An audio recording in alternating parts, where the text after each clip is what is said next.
अफगाणिस्तान आणि पाकिस्तान यांच्यामधील तणाव आता उघड युद्धाचं स्वरूप घेताना पाहायला मिळतोय, कारण की ड्युरंड रेषेच्या दोन्ही बाजूंनी जोरदार गोळीबार करण्यात आलाय आणि या संघर्षामध्ये पाकिस्तानच्या 12 सैनिकांचा मृत्यू झाल्याची माहिती सुद्धा समोर आली आहे। अफगाण सैन्याने पाकिस्तानच्या लष्करी चौक्यांवर तीव्र हल्ला चढवला।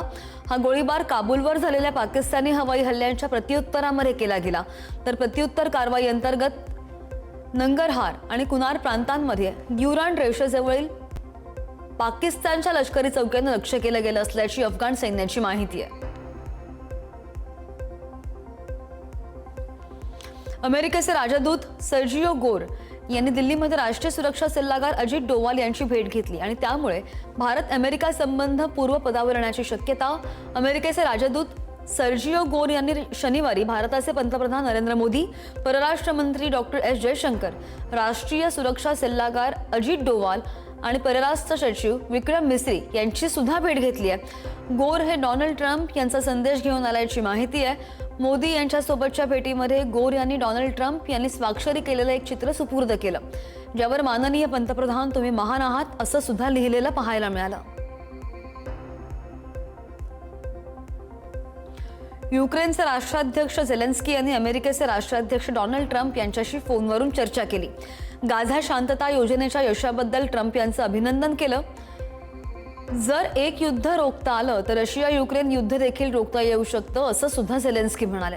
झेलेन्स्की यांनी ट्विट केलेलं आहे आणि ट्विट करत युद्धामुळे झालेल्या नुकसानाची माहिती सुद्धा दिली आहे। रशियन हल्ल्यांमुळे प्रभावित झालेल्या ऊर्जा पायाभूत सुविधांबद्दल त्यांनी ही माहिती दिली आहे आणि अमेरिकेच्या पाठिंब्याबद्दल कृतज्ञता सुद्धा व्यक्त केली आहे। दोन्ही देशांनी हवाई संरक्षण मजबूत करण्यासाठी दोन्ही करारांवर चर्चा सुद्धा केली आहे। युद्ध सोडवण्यासाठी रशियाने गंभीरपणे चर्चेमध्ये सहभागी होणं आवश्यक आहे असं सुद्धा झेलेन्स्की यांनी म्हटलंय।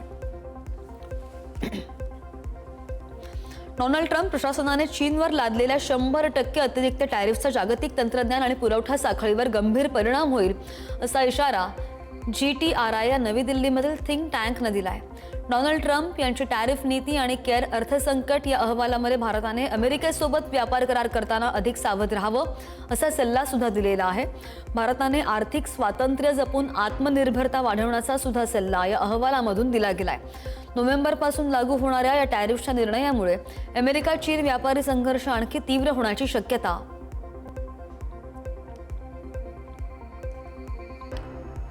अमेरिकेच्या अध्यक्ष डोनाल्ड ट्रम्प यांच्या निर्णयामुळे भारतावर मोठं संकट ओढावल्याचं पाहायला मिळतंय। इराणच्या पेट्रोलियम व्यापारावर निर्बंध आणताना अमेरिकेने भारतासह चीन आणि पनामा इथल्या कंपन्यांवर बंदी घातलेली आहे। इराणला तेल निर्यात करण्यात मदत करणाऱ्या 50 पेक्षा जास्त संस्था असलेल्या आणि व्यक्तींवर कारवाई करण्यात आली आहे आणि त्यामध्ये 6 भारतीय कंपन्यांचा सुद्धा समावेश आहे। अमेरिकेच्या वित्त विभागाने या संदर्भात अधिकृत स्टेटमेंट सुद्धा जारी केलाय आणि या निर्बंधांमुळे भारताचा इराणसोबतचा व्यापार अडचणीत येण्याची शक्यता। देशाला ऊर्जा सुरक्षेच्या बाबतीत मोठा फटका बसू शकतोय। इटलीमध्ये मेलोनी सरकारनं इस्लामिक कट्टरतेवर कठोर कायदा आणलाय। पंतप्रधान जॉर्जियो मेलोनी यांच्या नेतृत्वाखालील सरकारने देशभरामध्ये बुरखा आणि निकाबवर बंदी घालण्याची तयारी सुरू केली आहे। मेलोनी सरकारने या संदर्भात 8 ऑक्टोबरला संसदेमध्ये एक विधेयक मांडलं आणि याच विधेयकानुसार देशामधील सार्वजनिक ठिकाणी चेहरा पूर्णपणे झाकणारे कपडे घालण्यास बंदी घालण्यात येणार आहे। या बंदीचं उल्लंघन करणाऱ्यांसाठी कठोर दंडाची तरतूद सुद्धा केली गेली आहे। उल्लंघन केलं तर 3 लाखांपर्यंतचा दंड आकारला जाणार आहे अशी माहिती। सध्या इटलीमध्ये इस्लामला कायदेशीर मान्यता मिळालेली नाही।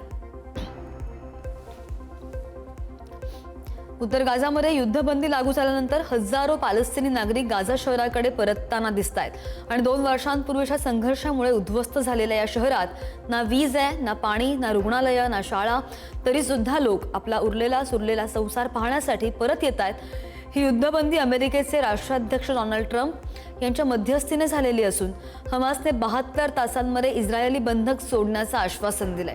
इस्रायलने 53% भूभागामधून सैन्य माघारी घेतलेलं असून रोज 600 मदत ट्रक गाझामध्ये पोहोचतील।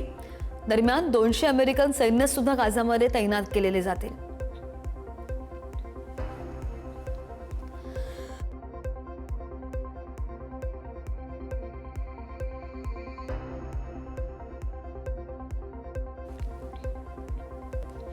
गाझामध्ये इस्रायल हमास संघर्ष शमण्याच्या मार्गावर असतानाच इस्रायलनं लेबनॉनमधील हिजबुल्लाच्या शस्त्रास्त्र अड्ड्यांवर मोठी कारवाई केली आहे. दक्षिण लेबनॉनमधील आयता अशब या परिसरामध्ये इस्रायली हवाई हल्ला करून शस्त्रांसाठी उद्ध्वस्त केल्याचा दावा इस्रायली लष्कराने केलेला आहे.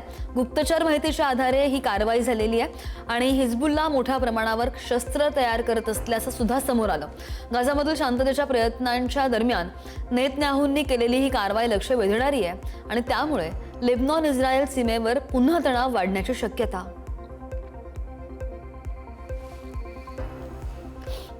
बांगलादेशमध्ये माजी पंतप्रधान शेख हसीना यांच्या कार्यकाळामधील 15 कार्यरत सेवानिवृत्त लष्करी अधिकाऱ्यांना ताब्यात घेण्यात आलेलं आहे. हसीना यांच्या कार्यकाळामध्ये काही गंभीर गुन्ह्यांमध्ये अटक वॉरंट जारी झालेल्या 15 कार्यरत आणि सेवानिवृत्त लष्करी अधिकाऱ्यांना लष्करी कोठडीमध्ये ठेवण्यात आलेलं आहे. बांगलादेश लष्कराचे जनरल मेजर जनरल मोहम्मद हकीमुज्जामान यांनी ही माहिती दिलेली आहे. तसंच बांगलादेश लष्कर या संपूर्ण कायदेशीर प्रक्रियेला पूर्णपणे सहकार्य करेल असं सुद्धा त्यांनी स्पष्ट केलं आहे. फ्रान्सचे राष्ट्राध्यक्ष इमॅन्युएल मॅक्रॉन यांनी सेबॅस्टियन लेकोर्नू यांना पुन्हा एकदा पंतप्रधानपदी नियुक्त केलं आहे. केवळ 4 दिवसांअगोदरच राजीनामा दिला आणि त्यानंतर त्यांना नवीन सरकार स्थापन करण्याची जबाबदारी देण्यात आली अशी माहिती एलिसी पॅलेसनं दिलेली आहे. सध्या फ्रान्समध्ये वाढलेल्या जनतेचा रोष आणि राजकीय अस्थिरता देशांच्या प्रतिमेला धोका निर्माण करत आहे आणि हे संकट सोडवण्यासाठी मी कटिबद्ध आहे अशी प्रतिक्रिया लकोर्नू यांनी सोशल मीडियावर दिली आहे. वर्षाखेरीस फ्रान्सचं अर्थसंकल्पीय नियोजन त्यांच्या सर्वोच्च प्राधान्यक्रमामध्ये असेल असं सुद्धा त्यांनी स्पष्ट केलं आहे. सिडनी जवळच्या शेल हार्बर विमानतळावर एक खासगी विमान टेक ऑफ करताना कोसळलं आणि त्याला भीषण आग सुद्धा लागली. या भीषण अपघातामध्ये विमानामधील 3घांचाही दुर्दैवी मृत्यू झालाय. सकाळी 10 वाजताच्या दरम्यान उड्डाण घेतलं आणि त्यानंतर काही मिनिटातच हे विमान कोसळलं. तातडीने घटनास्थळी पोहोचून न्यू हाऊस वेल्स अग्निशमन दलाने आग आटोक्यात आणलेली आहे, पण इंधनामुळे आगीचा जोर वाढला आणि त्यामुळे विमानातील कुणीही वाचलेलं नाहीये. अपघाताच्या वेळी RFSच्या प्रशिक्षण घेणाऱ्या सदस्यांनी सुद्धा मदतीसाठी तातडीनं घटनास्थळ गाठलं, घटनास्थळी धाव घेतली. दरम्यान हा अपघात नेमका का झाला या कारणांचा तपास सुरू आहे. अमेरिकेमधील टेनेसी राज्यामधील एका स्फोटकांच्या कारखान्यामध्ये जोरदार स्फोट झाला. या स्फोटामुळे 19 जण बेपत्ता झालेले असून संपूर्ण कारखाना उद्ध्वस्त झालेला आहे आणि या स्फोटाची दाहकता इतकी होती की त्याचा झटका 24 किलोमीटर पर्यंत जाणवला. कारखान्याच्या आसपासच्या भागामधील घरांना सुद्धा हादरा बसलेला आहे, तर कारखाना परिसरामध्ये मोठा कचरा पसरलेला असून बेपत्ता झालेल्या कर्मचाऱ्यांच्या कुटुंबियांनी या कारखान्याच्या बाहेर ठिय्या मांडला. हा स्फोट नेमका कशामुळे झाला याचं कारण अद्याप अस्पष्ट, पण आणखी लहान स्फोट होण्याचा धोका अजूनही असल्याची माहिती अधिकारी देत आहेत.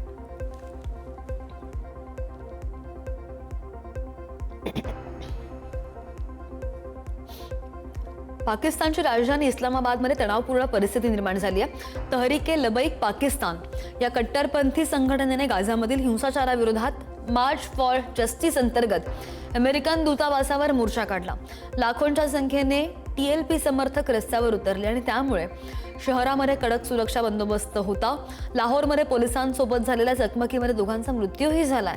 सरकारने TLPवर आंदोलनाच्या नावाखाली हिंसाचार भडकवण्याचा आरोप सुद्धा केलाय. इस्लामाबाद आणि रावळपिंडीमध्ये मोबाईल इंटरनेट सेवा बंद करण्यात आलेली असून शहरभर कंटेनर आणि बॅरिकेड्स लावण्यात आले. पाकिस्तानच्या खैबर पख्तूनख्वा प्रांतामध्ये एका पोलीस प्रशिक्षण केंद्रांवर हल्ला करण्यात आला. या हल्ल्यामध्ये 7 पोलीस कर्मचाऱ्यांचा मृत्यू झालेला आहे, तर सुरक्षा दलांनी केलेल्या गोळीबारात 6 हल्लेखोर सुद्धा ठार झाल्याची माहिती आहे. या हल्लेखोरांनी स्फोटकांनी भरलेला एक ट्रक थेट पोलीस प्रशिक्षण केंद्रांच्या मुख्य दरवाजावर धडकवला, ज्यामुळे हा स्फोट झालेला आहे. आणि या स्फोटानंतर लगेचच हल्लेखोर केंद्राच्या आवारामध्ये घुसले आणि त्यांनी अंधाधुंद गोळीबार सुरू केला. पोलीस कर्मचाऱ्यांनी हल्लेखोरांना चोख प्रत्युत्तर देत त्यांना घेरलं सुद्धा. पोलीस आणि दहशतवाद्यांमध्ये ही चकमक तब्बल 5 तास सुरू होती.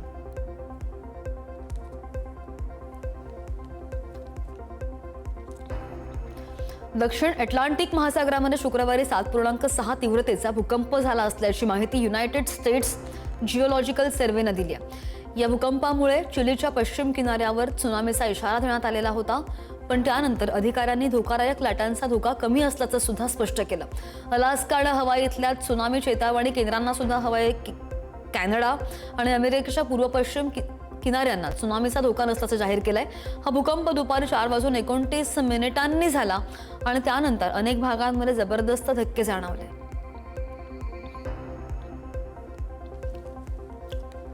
जगामधील अनेक देशांमध्ये लांब लचक नावं ही संस्कृती आणि परंपरेचा भाग आहेत, पण सगळ्यात लांब नावाचा आता रेकॉर्ड बनलेला आहे.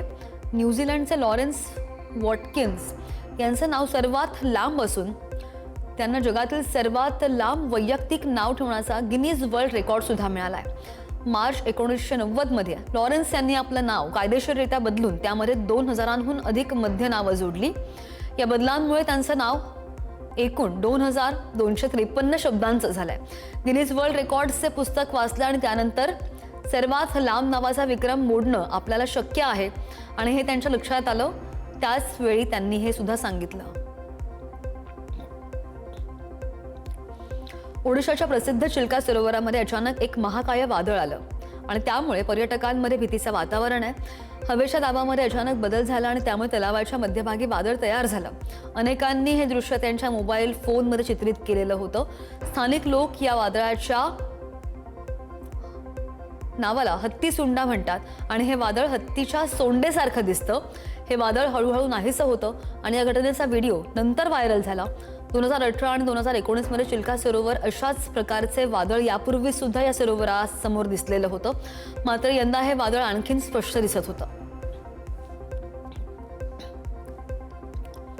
पंतप्रधान मोदी देशापेक्षा मोठे नाहीत असं असदुद्दीन ओवैसी म्हणाले.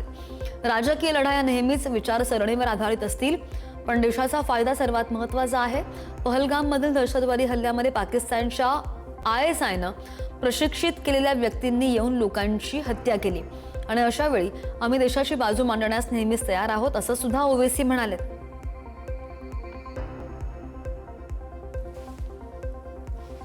उत्तर प्रदेशचे मुख्यमंत्री योगी आदित्यनाथ यांनी भाजपचे खासदार रवी किशन यांचे कान टोचले. स्वदेशीबद्दल बोलायचं आणि घड्याळ घालायचं विदेशी असा टोला योगींनी रवी किशन यांनी लगावलाय. गोरखपूरमधील चंपा पार्क मैदानामध्ये स्वदेशी वस्तू विक्री प्रदर्शनाचा कार्यक्रम आयोजित होता आणि या प्रदर्शनाचं उद्घाटन मुख्यमंत्री योगी आदित्यनाथ यांच्या हस्ते झालं. यावेळी स्वदेशी वस्तूंबद्दल भाषण देणाऱ्या रवी किशन यांनी योगींनी भर सभेतच सुनावलंय. स्वदेशी वस्तू वापरा आणि स्वदेशी वस्तूच खरेदी करा. या दिवाळीला तुम्ही तुमच्या घरांमध्ये शेणापासून बनवलेले दिवेस लावा असं आवाहन सुद्धा योगी यांनी केलंय. तालिबानचे परराष्ट्र मंत्री आमिर खान मुक्ताकी हे सध्या भारताच्या दौऱ्यावर आहेत, मात्र या दौऱ्यादरम्यान त्यांची तालिबानी वृत्ती पाहायला मिळाली. मुक्ताकी यांनी अफगाण दूतावासात घेतलेल्या पत्रकार परिषदेत 20 पत्रकार उपस्थित होते. या पत्रकार परिषदेमध्ये कुणी उपस्थित राहावं हे मुक्ताकींसोबत असलेल्या तालिबानी अधिकाऱ्यांनी ठरवलं आणि त्यामध्ये महिला पत्रकारांना प्रवेश नाकारण्यात आला. यावरून विरोधी संताप व्यक्त करतायत. काँग्रेसच्या प्रवक्त्या शमा मोहम्मद यांनी महिलांविरुद्ध भेदभावाचा अजेंडा असलेले ते कोण असा सवाल सुद्धा उपस्थित केलाय.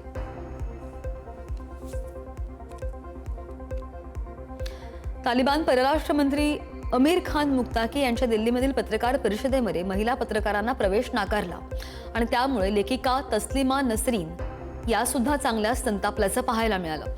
त्यांनी तालिबानवर जोरदार टीका केलेली आहे.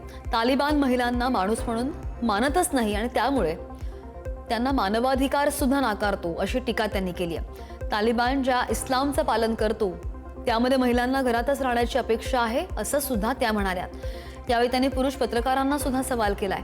थोडी नैतिकता असते तर त्यांनी पत्रकार परिषदेवर बहिष्कार टाकला असता असं सुद्धा तस्लिमा यांनी म्हटलंय.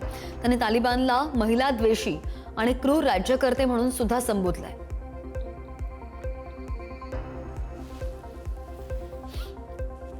अफगाणिस्तानचे परराष्ट्र मंत्री आमिर खान मुक्ताकी यांच्या पत्रकार परिषदेमध्ये महिला पत्रकारांना सहभाग नाकारण्यात आला आणि त्यामुळे राजकीय वादंग उफाळलेला आहे. याचवरून काँग्रेस नेते राहुल गांधी यांनी पंतप्रधान मोदींवर जोरदार टीका केली आहे. मिस्टर मोदी, तुम्ही देशातील महिलांसाठी उभं राहण्यास दुबळे आहात.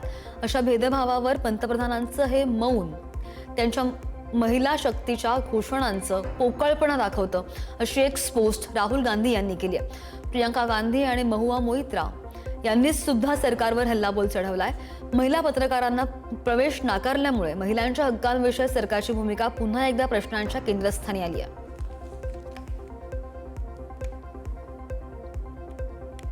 निपाणीमधील श्री क्षेत्र आप्पाची वाडीमध्ये शनिवारी पहाटे नाथांची भाकणूक पार पडली. सिद्धार्थ डोणे महाराज यांनी नाथांच्या साक्षीने भविष्यवाणी केली आणि यावेळी भारत अखंड हिंदू राष्ट्र बनेल आणि जगामध्ये जय जयकार होईल असं सुद्धा ते म्हणालेत.